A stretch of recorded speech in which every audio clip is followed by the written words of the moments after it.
जय जगन्नाथ सांग माने स्वागत करुच्ची मोर आ गोटे नुआ मिनी ब्लॉग को सकाळ एठी सब काम सारिकी रुटी आ कदली खाई नेथिली तापर जाइतिली टिके मार्केट को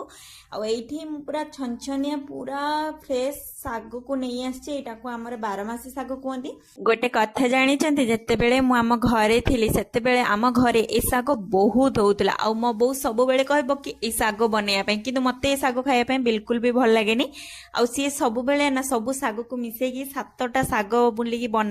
जोटा कि कहते सात साग बोली आउ मते से साग बिल्कुल भी खाया इच्छा हुए किंतु एबे एमिति परिस्थिति हो जाउची जे बाहर जगह ये साग मिलू भी नाही आ मते एते खाया इच्छा होची जे लास्ट मु एटा को किणी आनी के खाउची कथारे नाही जते बेले आम पाखरे किछि गोटे जिंस थिबो तार मूल्य आमे कोन बुझी पारुना जते बेले से जिंसटा आम पाखरे नथिबो सेते बेले आमे बुझी पारु तार मूल्य केमिति बस सेही कथा भितरे मु भात बने देथिले आ एठी डालमा पय प्रस्तुत कर दोथली तापरे एठी जीरा आ सुखिला लंका को मु भाजी देकी ताको गोटे गुंड बनेइथिले एठी मु बने देथिले भात दही बाइगण डालमा आउ बारमासी साग